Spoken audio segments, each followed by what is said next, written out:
Donc on fait rien. Donc si, mais c'est chez 10 qu'il fallait faire. Il faut les renvoyer chez eux. Il faut les renvoyer chez eux. On l'a compris, mais moi je pense que ça réglera rien. Pour réagir sur mon cher ami Zemmour, on se connaît un petit peu à distance à travers la sphère française, sphère politique française. Il est toujours cocasse de voir un fils d'Algérien jouer à l'arien, jouer le roi plus que le roi lui-même, être plus royaliste que le roi en France, parler d'envahisseur alors qu'il n'est pas là en France depuis si longtemps. Il y est né, mais ses parents sont venus comme d'autres aussi en réalité.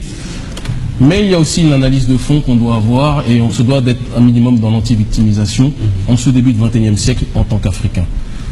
Comme l'a dit très justement le professeur, on ne peut pas nier, et comme l'a dit en partie Zemmour, nos élites et nous autres Africains, on a une responsabilité dans le fait de laisser croire, en tout cas ceux qui sont les nantis, que l'Europe c'est le paradis sur terre.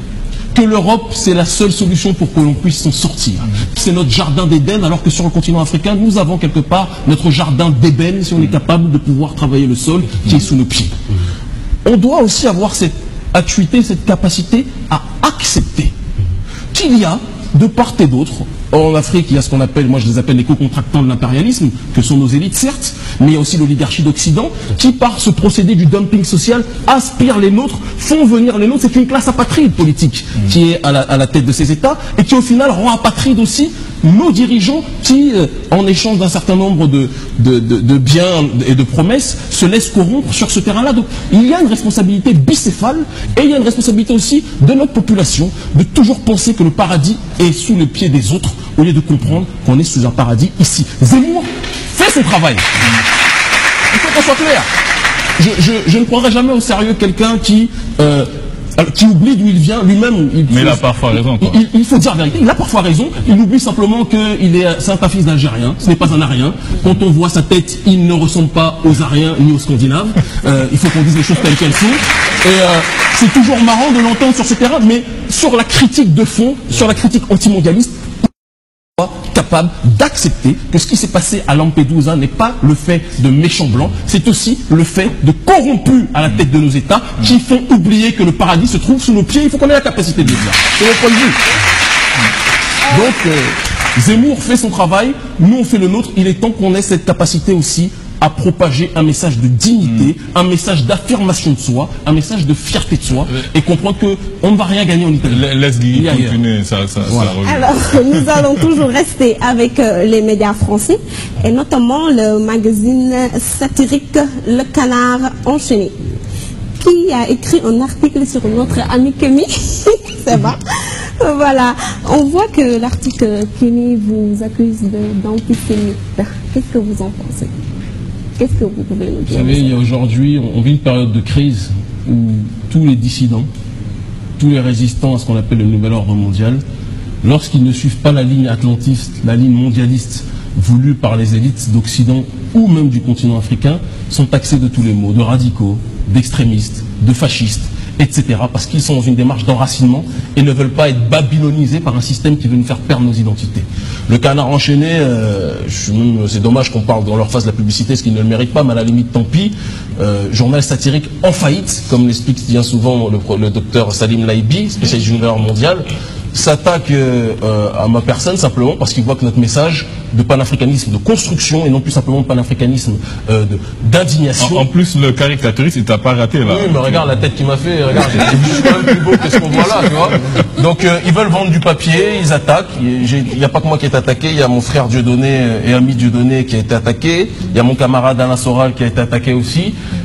Je prends ça comme une médaille parce que ce sont des journaux qui sont à l'heure actuelle au service du pouvoir et qui ne sont plus du tout en phase avec la démarche du peuple. Et c'est pour ça que on est plus écoutés et plus regardés, nous autres dissidents, panafricains ou autres, que ces journaux qui ne sont plus lus par personne. Quand ils disent un cas sérieux, KA, c'est pas parce que tu t'appelles K, mais c'est parce que ça fait... Parce que j'ai dirigé la tribu, j'ai été le fondateur de la tribu K, une organisation qui défendait le droit des Noirs, qui a été interdite par Nicolas Sarkozy.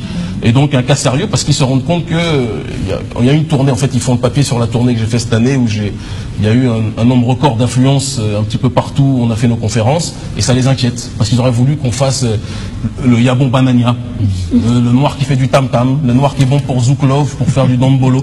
Je sais le faire aussi mais je le réserve à ma famille et je pense que c'est ça qui ne leur plaît pas. Mais quand même, Kémy, certaines pensent du bien de vous.